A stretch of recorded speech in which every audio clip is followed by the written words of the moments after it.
这一幕是托比3部曲里最令人难忘的一幕。当所有人的安危掌握在自己手中时，紧握双手似乎已经成为了本能的反应。而这次，蜘蛛侠与彼得·帕克这杆天平却失衡了。我是瓜皮儿，今天继续重温初代蜘蛛侠。蜘蛛侠第一部曾让剧组面临了巨大挑战，但条件和环境并未打败一众主创。2002年，蜘蛛侠1一经问世便创下奇迹。在第一部大获成功之后，导演山姆·雷米也被加入了白名单，涨投资开后门，扩张蜘蛛侠剧组，行的一切方便都源自于蜘蛛侠出色的表现，这的确很资本呢。第一部拍摄环境恶劣，难免有很多未完成的想法，但到了第二部，经费充足，山姆就能无后顾之忧的狂撒票子了。依然是原班人马制作，得力于投资加强，剧组可以在合理的条件内进行天马行空的创造，提高了当时电影的制作标准，应了老爷子那句话，精益求精。幕后的故事我们这次留在最后去说，接下来直接进入回顾部分。继蜘蛛侠大战绿魔过了2年后，这2年间彼得不仅要忙于学业，还要在当蜘蛛侠的时候打工赚钱。偏偏这么一个时间不富裕的人，选择了去跑外卖，你说离谱不离谱？迟到自然成了彼得的代名词。披萨时间到了，老板让他7分钟横跨42个街区，把这8盒披萨准时送到客户手里。因为上一个外卖员被驱逐出境了，可见这活的手有多深呢？彼得二话不说，油门到头，小电驴不停溜缝，还差点被开门砂给撞死。赶上个红灯，他万分焦急，心念一动，彼得决定呜呼起飞。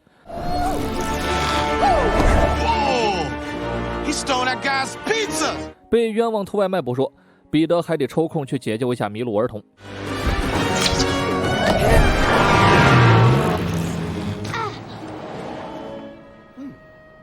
Hey, you guys.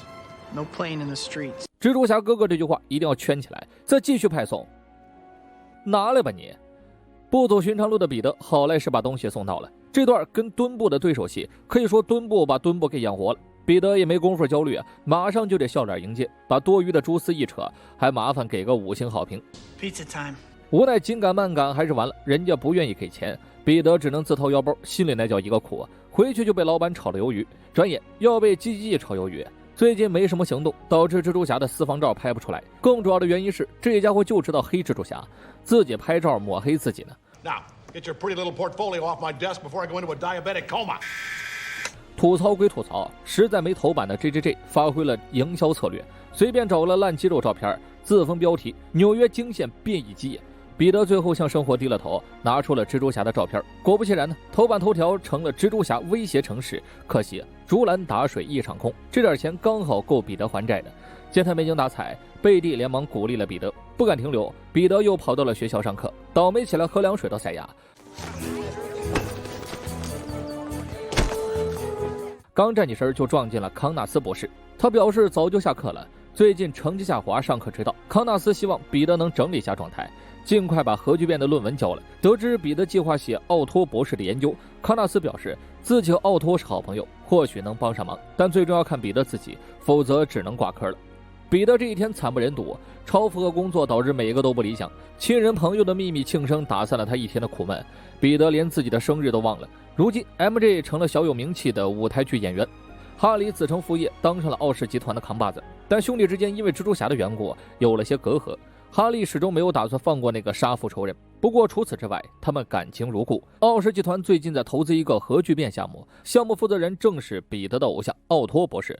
哈利自然要给兄弟引荐一波了，还调侃让彼得到 MJ 身边去。彼得刚说自己很忙，无暇谈恋爱，哈利就提起了他给蜘蛛侠拍照这事儿，表情一冷，问了个致命问题。If you knew who he was, would you tell me? 气氛陡然变冷，哈利连忙起身道歉，他实在不想跟彼得有分歧。父亲走后，彼得是自己最后的亲人了。两兄弟再也没有多说，好好的过了个生日。大家都走后，彼得发现了梅姨的逾期通知，他不忍心的叫醒了梅姨。朦胧的梅姨还以为是当年，习惯性的叫了本的名字。见得是彼得，老人家马上演起了悲伤，自己忙里忙外一事无成，忽略了梅姨，逐渐变为留守老人。大把岁数也在为钱发愁，自己却帮不上任何忙。尽管如此，梅姨还是拿出了一点钱给孩子。以生日礼物的名义为彼得尽一份微薄之力。见孩子不想要，梅姨瞬间泪崩，她何尝不想让彼得过得开心啊？奔走后，梅姨很努力的在活着了。彼得心头一紧，鼻子一酸，但还是坚强的忍住了眼泪。趁着梅姨给自己打包剩下的蛋糕时，彼得把垃圾像情绪一样丢了出去。他遇到了 MJ， 仍然是隔着栅栏聊天。2年前 MJ 遥不可及的梦想已经实现了，而彼得仍四处奔波，没有什么变化，但他还是面带微笑，认为生活会有希望。MJ 邀请他去看自己的演出，借故想再次跟彼得升华感情。彼得这次还是没敢接受，连那简单的3个字都说不出口。他没办法再多一个关心的人，这个呆木头岂能不让 MJ 生气？他故意说自己在谈男朋友。彼得的确受了刺激，但还是松开了这段感情。MJ 有些落寞，但听彼得说明晚会来看演出，他又转为了笑容。回到自己的出租屋，因为房租交不起，被房东催租，仅有的20块钱也被没收了。但房东女儿却格外喜欢彼得。回到自己这间孤独却又嘈杂的小屋，彼得只能一个人压抑地坐在床上。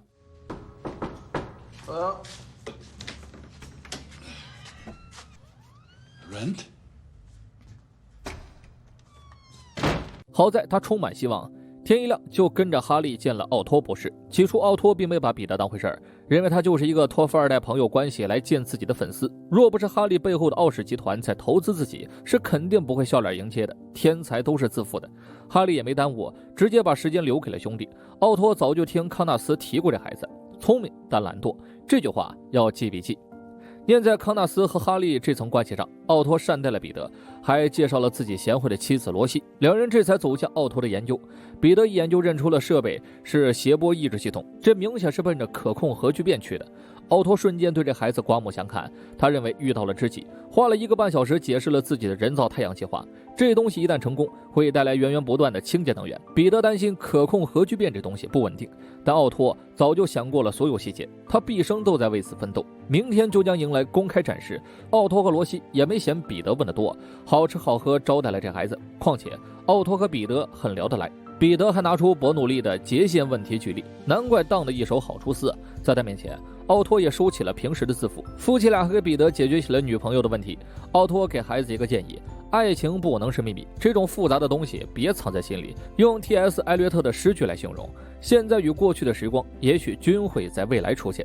彼得见两人甜蜜的模样，若有所思，晚上就开始翻阅诗歌选集，打算今晚找机会对 MJ 表露真心。然而倒霉的他洗个蜘蛛侠制服，裤衩子还染了色，顾不得多想，他换上了最好也是唯一的西装，今晚要盛装出席 MJ 的演出，不论如何也别迟到。一个走位躲开了催租的房东，快乐地骑着小电驴去迎接自己的幸福。钱不多，但花代表了心意。与他一样， MJ 也十分期待今晚的见面，但对方是谁就无从得知了。这是一场情投意合的邂逅，充满未知，但却甜蜜无比。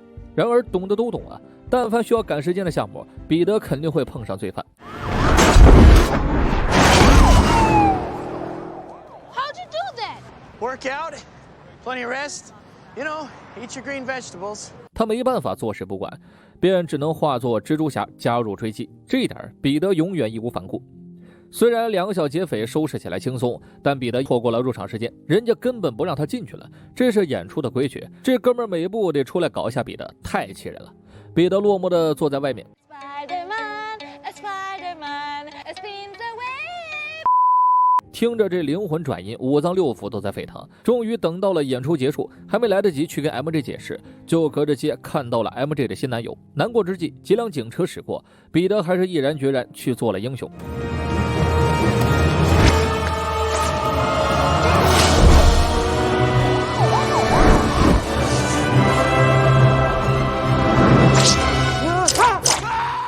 可荡出去没多远，彼得就惊讶地发现自己滋不出来了，试了几次仍然没用。更麻烦的是还有点恐高，不得已只能坐电梯下楼。正好上了一哥们儿，小型追星现场了，属于是。哥们儿是干包装的，立马就头脑风暴了起来，又是想让蜘蛛侠参与到毒物之中，又是想让他代言男士用品。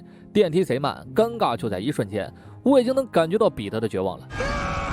我记得当年看到这里，彼得说自己是 cosplay， 还吐槽裤裆雷弹，只能说世界太不友好。满墙的 MJ 海报衬托了彼得的落寞。往后的日子里，彼得也没心情听课了，整天在书本上写画画，都是关于 MJ 的。双重身份一直在撕扯着他。他鼓起勇气留了言，试图解释一下为何迟到，可一次次的失望让 MJ 不想理他。彼得铺垫了很久，本想说出真相，我就是蜘蛛侠，奈何身上的钱不够继续通话了，他只能对着空气坦白，又是孤独的自己消化。这天是奥托的公开展示，核聚变一旦失守，这城市都可能完蛋，所以人们都严肃紧张的。奥托很自然地讲了个冷笑话，活跃气氛。之后便是今天的重头戏。由于这个项目运作起来温度极高，且需要精准操作，奥托需要4个执行器来为自己代劳。人工智能机械臂依靠神经中枢连接，以奥托的思维来控制。防范措施就是抑制芯片，防止脑部遭受侵害。核聚变所需要的氚元素极为稀有，他还得多谢哈利的友情赞助。奥托和妻子对视眼，今天就是他实现梦想的时候。核聚变反应很快取得了成功，这个小太阳就在奥托的爪掌心上。好景不长啊，小太阳的磁场吸收了大量金属，并且力量越来越大，逐渐开始不可控了。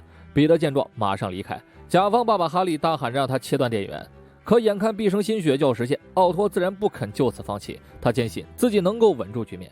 发飙的哈利差点被货架砸中，还是蜘蛛侠助他脱离了危险，但这并不影响私人恩怨。彼得第一反应就是拔电源，奥托又岂能让他葬送自己的梦想？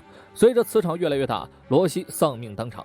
奥托一个分神的功夫，也让脖颈处的抑制器彻底崩坏。彼得最终拔掉了电源，没让情况更加恶化。奥托的名声和哈利一起成了笑话。罗西虽然死了，但奥托侥幸活了下来。医院正在对他进行手术，尝试剥离奥托与机械臂的连接，只是那东西已经扎入骨髓。主刀决定锯掉机械臂，再尝试对脊柱动刀。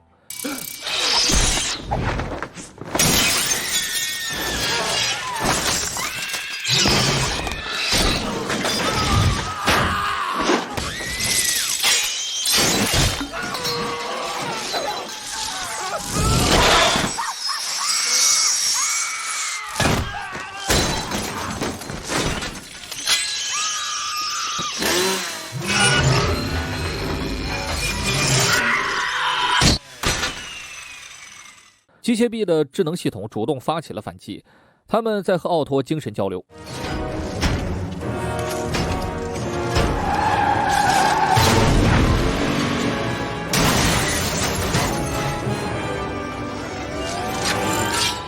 爪子们带他来到了码头，梦想破灭，爱妻陨落，如今就剩下4个破爪子。奥托想和他们一起沉入大海，但爪子们却怂恿奥托重建核聚变。尚存一丝理智的奥托没有同意，那只会引来更大的灾难。可爪子却利用他的自负诱导他，最后让奥托发自内心的计划起了重建。第一步就是搞到更多的投资，得跟银行借点钱。这一次奥托志在必得，这明心惶惶正是 JJJ 搞钱的机会啊！连忙叫来霍夫曼进行起名仪式。 Doctor Strange. That's pretty good. But it's taken. 奇异博士不行，那就叫章鱼博士。JJJ 又喊来了彼得，索要几张现场的照片。Mad scientist goes berserk and we don't have pictures. I heard Spider-Man was there. You're fired. Chief, the planetarium party. Oh, right. You're unfired. I need you. Come here. 这波蜘蛛反应都反应不过来了。他让彼得过些时间当个摄影师，自己的宇航员儿子有个大事公布。彼得没在意，想预支点薪水。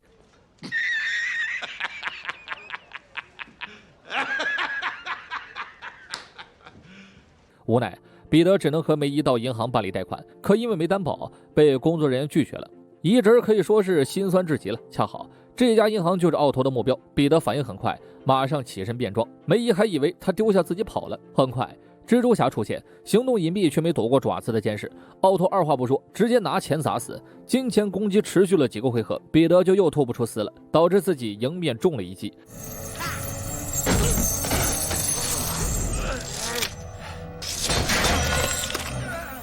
好在下面的对抗里，身体又给力了一把，这才将奥托逼出银行。情况不利，他只能拿人质换优势。不幸啊，梅姨成了幸运观众，不敢让梅姨有闪失，彼得连忙追了过去。Butterfingers. 也多亏梅姨老当益壮，没有成为负担；也多亏老爷子老当益壮，没有让路人被活活砸死。梅姨这边迫在眉睫，但奥托并不给蜘蛛侠营救的机会，两人扭打在一起。彼得的力量迎来了优势，但俗话说双拳难敌4手，何况对方4爪2手，这一手搞得彼得没法还手。梅姨这边刚刚自救成功，还没来得及欢喜，就被奥托抓做了人质。彼得直接化身愤怒的蜘蛛，配合梅姨的致命一拐，硬是给奥托打了个没想到啊！彼得再次成功上演高空救人，将梅姨带到了安全的地方，而奥托则是在警方的乱枪之下逃离现场，但细节的借走了2袋钱。There you go.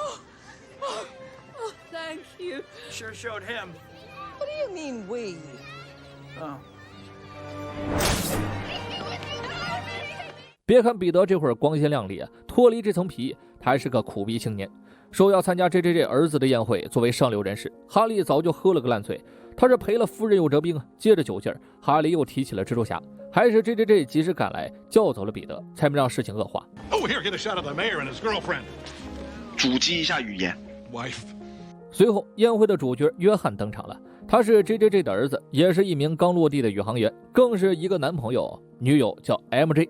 彼得可谓是倒霉到了极点，他好不容易能够单独和 MJ 说几句话，甚至打算读10句，但 MJ 却不想听。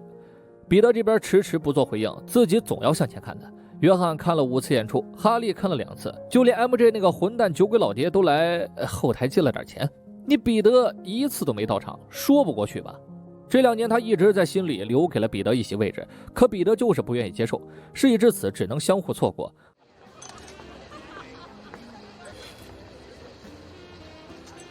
各位快来把惨发出来呀！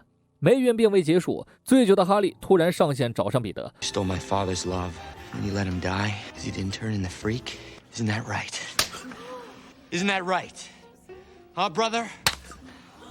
发泄过后，他转身离去，留下彼得缓不过神儿。但马上有一个消息五雷轰顶：约翰要和 MJ 结婚了。为了生计，彼得还得端起相机拍照，似乎只有摆荡在城市之中，感受着刺骨的寒风，才能让彼得舒服一点。然而， Oh no. No. 蜘蛛侠为他带来的麻烦，终于成为了彼得的负担。他有些抗拒戴面具的自己，况且如当年诺曼所说，好事做尽也会落个骂名。这种自我否认，让他1000来度的近视眼又长回来了。而奥托这边却兴致勃勃，拿着借来的钱开始重振旗鼓，抽烟烫头无恶不作呀。什么乱七八糟的？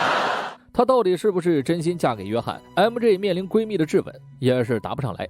她自己也搞不清楚对约翰是爱还是逃避。闺蜜认为，真正的爱情是那种无私的陪伴，他不图你任何东西，在你最需要的时候，他就在那儿。这些话让 MJ 想到了彼得，可他们终究是异鬼殊途，就像是对那雨夜对蜘蛛侠的幻想。彼得也去看了医生，他必须知道问题出在身体还是心理。确定是后者，彼得就编起了瞎话。他做了个梦，梦见自己是蜘蛛侠。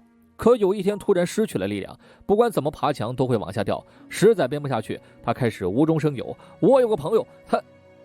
医生瞬间明了了，这个梦证明你那个朋友产生了自我怀疑，迷茫就会让人疯狂，每个人都会经历这种问题。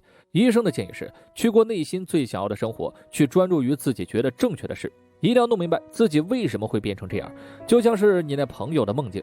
既然总会往下掉，那就不要往上爬，可能那并不是你最想要的，独善其身未尝不是一种选择。在这杆失衡天平之间，彼得思考了很久，有那么一瞬间他看到了本书，怕本书因为自己的决定而失望，能力越大责任越大，这是本书用生病让彼得明白的道理。蜘蛛侠的出现是天赋也是诅咒，本书仍然希望自己的孩子能将善发扬光大，但找不到平衡点的彼得选择了做自己。也许这样本书会失望，但自己会活得轻松。彼得丢掉了战衣，这一刻起他只是彼得帕克。肩上的担子一卸，彼得一身轻松变回了曾经那个人畜无害的憨憨倒霉蛋，也不必去费力抓捕罪犯，每天专注在学业上。对于这个孩子的表现，康纳斯也是相当欣慰彼得也终于参加了一次 MJ 的演出，意外发现他坐在观众席，正在表演的 MJ 突然就忘词了。彼得还想用2年前的方式去关怀 MJ， 但人家现在已经订婚了，况且彼得始终没有解释清楚之前为何逃避。MJ 给不了他机会，曾经他表白过，等待过，可只得到了拒绝。如今自己重新开始，不会再无理由的动摇了。这一刻，只要彼得坦白他曾经是蜘蛛侠，那么所有问题都会迎刃而解。但他没有，曾经自己一句话就能拥有的幸福，现在却求而不得。号角日报内 JJJ 给妻子打电话商量着儿子的婚事问题，按那婆娘的要求，这家报社非得破产不行就在此时，一个流浪汉走了进来，他捡到了蜘蛛侠的战衣，想卖个好价钱。JJJ 还洋洋得意自己的胜利，100块钱加块肥皂就给人家打发了。乔瑟夫握着蜘蛛侠的面罩，久久不能释怀。蜘蛛侠不复存在的消息传遍了各地，但一个蜘蛛侠倒下了，还有另一个蜘蛛侠站起来。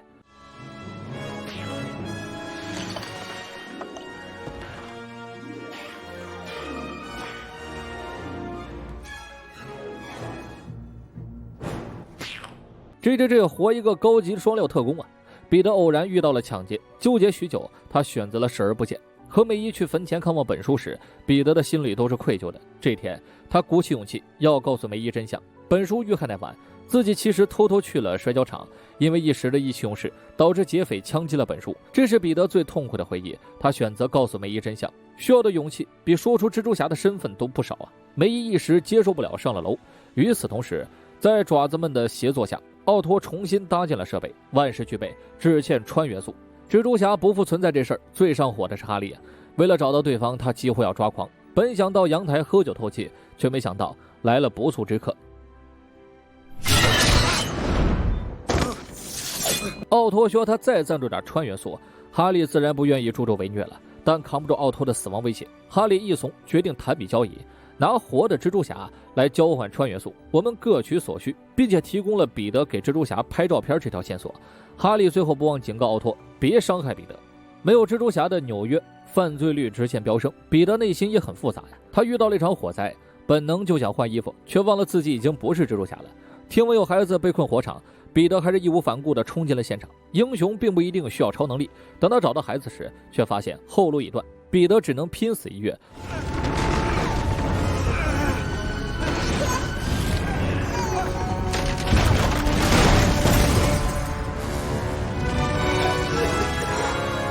和女孩相互扶持逃离了火场，没多久火势被扑灭，消防员都不禁夸赞彼得有种，可现场仍然有人因此丧命。这一刻，彼得动摇了，如果没放弃蜘蛛侠的身份，那今晚谁都不会死，或许自己就不该拥有想要的生活。他再次迷茫的时候，房东女儿暖心地询问彼得要不要吃点心。看着彼得吃饱喝好，女孩心满意足地离开了，还把梅姨的信交给了彼得。彼得一看就赶回了老宅，反正房贷也逾期了，梅姨决定就此搬走，也算是告别过去，重新开始。至于上次的谈话，梅姨就不在意了，能够勇敢地面对真相并且坦白，她为孩子感到骄傲。但这并不妨碍梅姨把彼得的破漫画书给扔了。邻家小孩想知道蜘蛛侠还会不会回来，彼得也答不上来。大家都认为蜘蛛侠是大英雄，梅姨也是如此。一个人愿意飞檐走壁拯救自己这么个糟老婆子，那对方就一定很善良。特别是对于年轻的孩子来说，蜘蛛侠是一个好榜样，教会了人们什么叫做奉献精神，也给予了人们坚持下去的力量。有时候为了做正确的事，我们必须要放弃一些东西，哪怕它是梦想。彼得一瞬间就想通了，蜘蛛侠能把美好带给这个世界，如果代价是自己过得不好，那又有什么所谓呢？于是他走上天台，开启了名垂青史康复训练。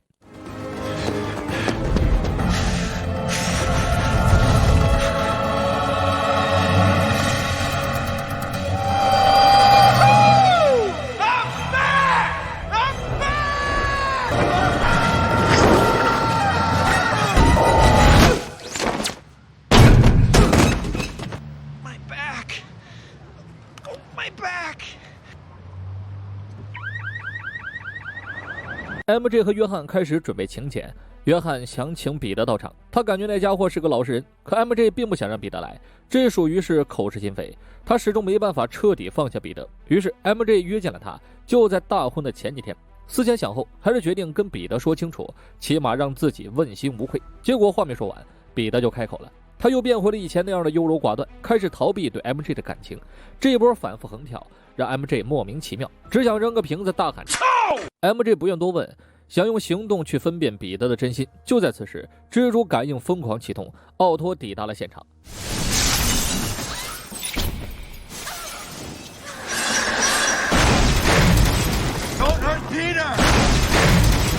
老张二话不说擒来彼得，让他通知蜘蛛侠来救这女孩，否则他会死得很惨。说罢就带走了 MJ。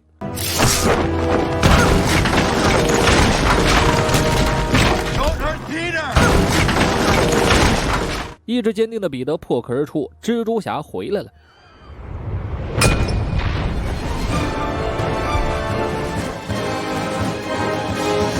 儿媳妇被绑架这事儿 ，JJJ 也无能为力，他只懊悔自己赶走了蜘蛛侠，懊悔自己总是在网上诋毁蜘蛛侠，懊悔呀！ He stole my suit. 懊悔自己没整死蜘蛛侠呀！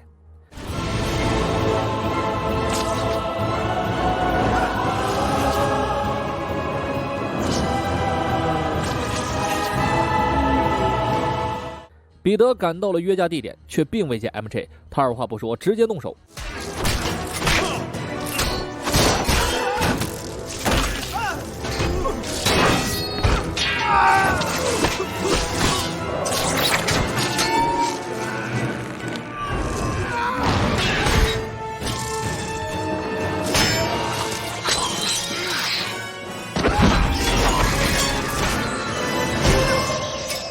和奥托大战数个回合，不分伯仲，直至战场到了列车上方。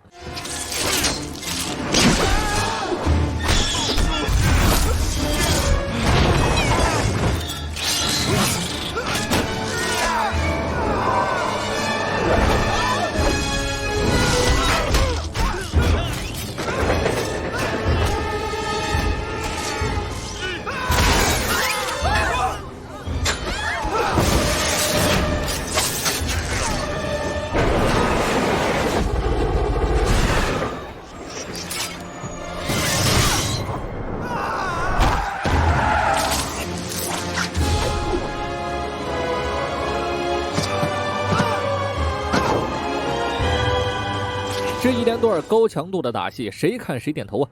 彼得从头到尾一句骚话没有，输出就是最好的答案。人质这招已然失效，奥托便把目标改为了人质们。他直接加大油门，扯断操纵杆，整辆列车的性命足够蜘蛛侠忙回事了。面罩被炸糊，彼得不得不摘下它，一看就面色凝重。铁路剩余的长度不够了，现在只能是暴力停车。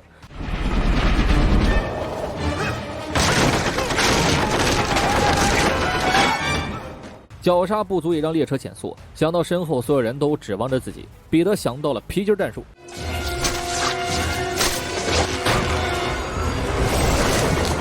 一根蛛丝的承受力显然是不够的，于是名场面来了。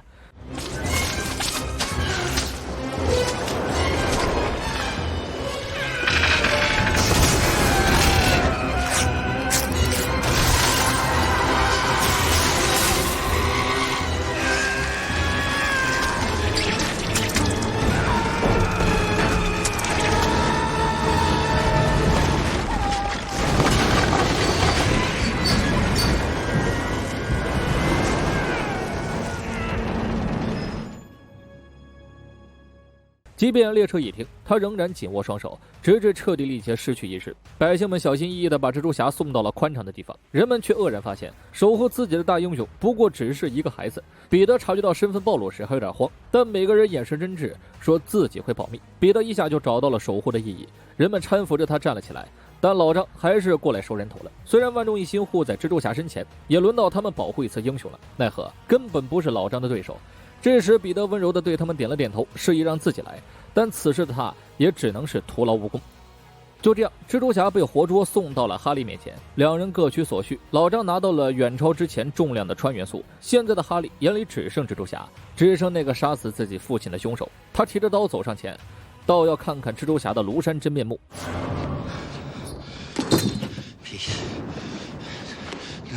见到基友的脸，哈利意志瞬间崩溃了，震惊中还说出了老张的意图。彼得清楚核聚变再次失控的危险性，但哈利却不在乎这些，他只想知道彼得是否杀了自己的父亲。答应过诺曼要保密，彼得也没有解释。老张这边做了真正的万事俱备，这次的穿元素比上次还要多，若真的失控，半个城市能因此毁灭。老张话不多，直接开始核聚变。彼得早已悄然来到现场，但这并没有躲过老张的章鱼感应。没等他营救 MJ， 老张就先出手了。彼得明知自己唤醒不了奥托，就想故技重施，再次拔电源。但奥托不会被同样的招数打败2次。不过彼得也不是吃素的，真拼起肉搏来，他托比虫谁都不虚。巨变所造成的磁场又出现了，明显要比上次还要强烈。彼得抽身救下 MJ， 但却因此失去先机，被老张反打一套。MJ 试图偷袭，却被爪子提前察觉，眼看这刀就要把蜘蛛侠刺死，彼得连忙用电线挡了下来，趁老张出电的时间里，果断将电源连根拔出。但巨变已经发生，这小太阳是无论如何也关闭不了了。用不了多久，他就会把城市吸收进去。解铃还须系铃人，彼得摘下面具，真诚面对了奥托。奥托马上认出了他，笑着说他聪明但懒惰。但现在不是叙旧的时候，爪子猛然扼住彼得的脖子。他们想干掉这个碍事的家伙，但彼得却唤醒了他残存的善良。有时候，为了做正确的事，我们必须要放弃些东西，哪怕它是梦想。醒悟过来的奥托开始反抗爪子的控制，他驯服了这4条野兽，但核聚变是无法关闭的，除非把它们葬入大海，用海水来衰变它。说到这儿，彼得就要行动了，却被奥托拦住了。自己犯下的错，他自己去弥补。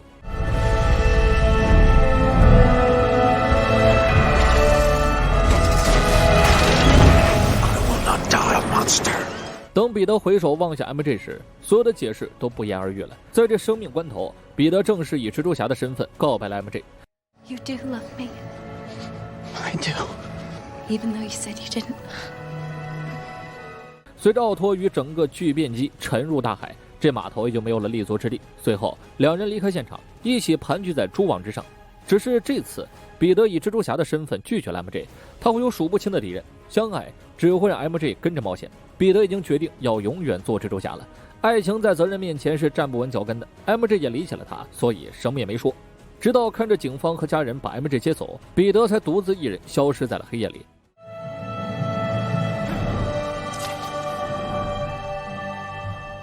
另一边，哈利被逼出了心魔。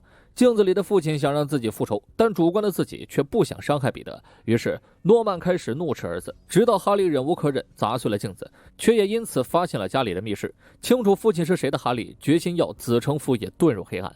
这天，教堂里聚集了很多人，因为今天是约翰大婚的日子，可新娘却久久没有现身。直到有人送信过来，约翰才知道 MJ 悔婚了。JJJ 马上让后厨停手，能省则省啊。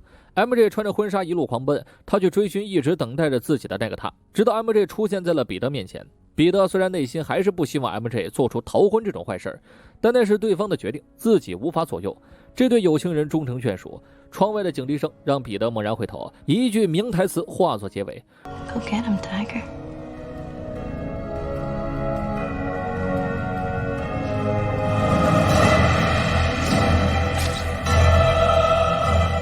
人们友好的邻居还是那个他，已经找到平衡点的蜘蛛侠。在开始聊幕后故事之前，我们说一说第二部的核心。就像是梅姨说的那样，有时候为了做正确的事儿，我们必须要放弃些东西，哪怕它是梦想。第二部关乎于平衡身份与选择。彼得前期遭遇了打击，基友的隔阂，女神的新欢，工作的不顺，这些都来自于同一个理由：他是蜘蛛侠，不能凡事做到完美。这份责任改变不了自己的生活，当不好彼得·帕克又怎么去当蜘蛛侠呢？于是彼得才有了自我怀疑，直到失去力量沦为普通人。但他最终发现，没有蜘蛛侠，所有人都过不好；有了蜘蛛侠，只可能是自己过不好。挣扎与纠结中，梅姨给出了答案。而列车上，人们又坚定了彼得的信念。至此，他完成了蜕变，义无反顾选择了放弃梦想中的生活，坚持去做正确的事，没有让本叔和梅姨失望。而片中几次倒胃口的 MJ 骂他的又比上部多了，人们说他渣，玩弄约翰的感情等等。但其实他的行为和上部一样好理解，我们只是上帝视角看片太主观了。MJ 是等了彼得2年的，并且在上部片尾就表白了，直到这一部仍然被拒绝，而彼得却给不出一个合理的解释。设身处地的想下，放弃这段感情似乎并没有错，找了个新欢这件事儿，理由和上一部一样。没有看过的可以翻翻上次的结尾。 My father always said,You'll never be worth anything. No man will ever want you. 虽然这过程中彼得发生了改变，也试图去挽回这段感情，但 MJ 已经有了婚约，况且他没有一个足以回头的理由，于是一拖再拖，直到婚礼这天。他逃婚只有一个理由，他明白了彼得这些年拒绝的理由，这让彼得在他心中更加完整。曾经隐藏蜘蛛侠的彼得，如果算半个人，那二者合一便是 MJ 一直在等的那个人。尽管如此，片子还是有不道德的地方。例如大婚当天逃跑或者拖感情这类事，英雄片又不必出现完美的人，只要我们看懂了蜘蛛侠再告诉我们的故事即可。纠结于感情并不合理，而且我们两地的恋爱观本来就不同，其他的我也就不废话了，后面扯淡没用的，因为放在片头太长，就把幕后的故事剪到了后面。谦儿大爷扮演的章鱼博士作为本片最重要的角色之一，关乎他的角色制作以及人物刻画都下足了功夫。奥托博士一生都在为人类做贡献，他渴望掌握太阳的能量，是彼得亦师亦友的存在。熟悉3部曲的观众应该知道，影片中的机械爪之所以如此生动，并非是 CGI 技术太强，而是因为他瞄的就是实拍呀，4个爪子真实存在，由工作人员来操控。虽然当今的特效水平发生了新革命，演员能轻松不少，成本还能合理控制，但还是少了几分真实感。这里值得吹爆3部曲，章鱼博士这个角色塑造的成功，演员阿尔弗雷德大叔功不可没，但特技演员们也付出了很多汗水。NG 花絮自然欢乐无比，演员我们后面就简称阿福叔了。阿福叔有几句话说得很赞，替身演员们从未要求过讲台词或者演哪一幕，所以我也从来不会主动要求特殊镜头得本人出演，那是他们的饭碗，这是我的饭碗。当然该亲自出马的阿福叔也没含糊，这里不得不提一嘴他的演艺生涯。如果说诺曼扮演者威廉达福的生涯是变幻多端的，那阿福在扮演章鱼博士之前，生涯就俩字儿：文艺啊。他多是在拍摄一些小众文艺片，和大反派是八竿子打不着。而且阿福叔的面相和善，又和章鱼博士形成了反差，但偏偏这两者还就奇妙的融合了。关键是效果还就那个不错呀。其实，在最初阶段，编剧是想拍摄年轻版章鱼博士的，让他和彼得 MJ 形成一波三角杀，但三角恋着实是狗血，最终 pass 了。制服问题，可能大家都认为托比三部曲的制服纹丝不动，但其实我们错了。第一部打版20套，第二部就打版了35套，并且材料和细节都全面升级。或许这么说并不直白，让我们放出2张对比图，主观上或许只能发现 logo 变大了，但其实颜色浓度和肌肉轮廓都有着提升。托比三部曲是我心中认为质感最好的皮套。山姆强烈要求将蜘蛛 logo 进行更改，他认为这样在拍摄特写时会更加协调。虽然这样可能没有那么还原漫画，但必须承认托比虫的皮套张力十足，这种细微的改变却需要消耗巨大的时间。打版一套成品就需要10个人花3-4个星期，大家的贡献让荧幕上的蜘蛛侠更加光彩。山姆深知自己的影片会对观众造成什么影响，他说过，随便穿个皮套，再配上点恢宏的音乐，就能不费吹灰之力地获得许多崇拜。这是英雄题材的通病，虽然不公平，但却很真实。所以山姆想要提升影片的层次，不负观众的崇拜，这点跟老爷子不谋而合。斯坦李在创造蜘蛛侠时，本身就没想让他成为一个很完美的英雄。蜘蛛侠和普通人一样，也要为钱发愁，也要应对生活，甚至可能连朋友都没有。老爷子就是要让青少年对他产生共鸣，让孩子们知道生活本就不易。同时，蜘蛛侠也会让孩子们看到生活的希望。在当时，老爷子这个想法遭到了极大的反对。要知道，当年超人和蝙蝠侠的漫画最火爆，蜘蛛侠在这种大英雄面前根本活不下来。但老爷子坚持出版，后来他成功了。蜘蛛侠横空出世所传递的精神，竟真的能与超编漫画抗衡。山姆把更多时间聚焦在了彼得身上，这才有了天平失衡的经典桥段。说起经典桥段，摆荡在楼宇之间的镜头必须得有。为了能让观众带入进蜘蛛侠的视角，山姆使用了蜘蛛摄像机，在城市里起起伏伏，让人身临其境的荡出丝。这下没有人说摄影师比蜘蛛侠更熟练了吧？市区高空架设蜘蛛摄像机是十分危险的行为，经常会上演50层坠楼感。好在安全措施到位，政府也给了许可。镜头前几秒爽感是无数人日日夜夜辛苦的成果。拉火车也必须是经典桥段，毕竟不能真的找个火车实拍，所以大多数都是实拍取景，将铁轨从头到尾捕捉一遍，架拍的很长一段时间，最后与特效完美融合，造就了这场经典之战。恶霸名场面 My Back 坠落时也是由特技演员实拍完成的，这个高度隔着屏幕我就腿软了，需要演员本人参与的动作数不胜数。年轻人们就不必多说了，梅姨的扮演者罗斯玛丽在当时已经是78岁高龄了，但她还是亲自跟着蜘蛛侠荡了一圈，片中那个情绪应该就是当时的情绪了。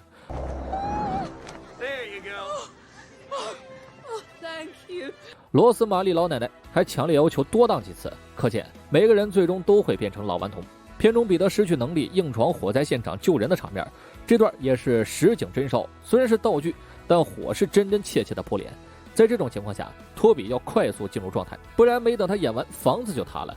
进屋救女孩这里自然就是特效加道具了，年轻人不要刻意模仿，音效和配乐还是一如既往的炸裂，再添一点点细节而已。蜘蛛侠第2部的动作戏有着突破性增强，团队受到当时最热的动作明星成龙和李连杰的启蒙，特意请来了中国香港的团队来当武术指导。这里我收到小伙伴们的消息，把达福叔探班剧组并客串的画面给各位放一下。Thank Harry Osborn and Osborn Industries for providing it。要真让绿魔配上爪子，那蜘蛛侠1恐怕就是最终章了。最后再放几个笑死人的 N 级花絮，回一回各种不愉快，也祝大家元旦快乐。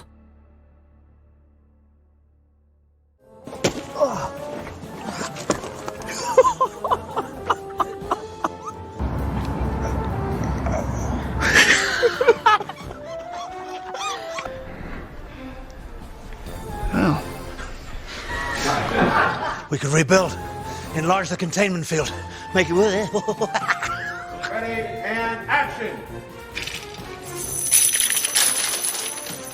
And action!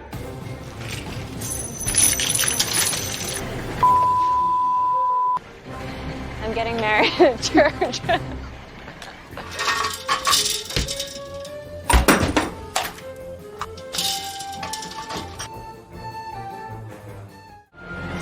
Hello, Harry. Otto, Otto, what do you want?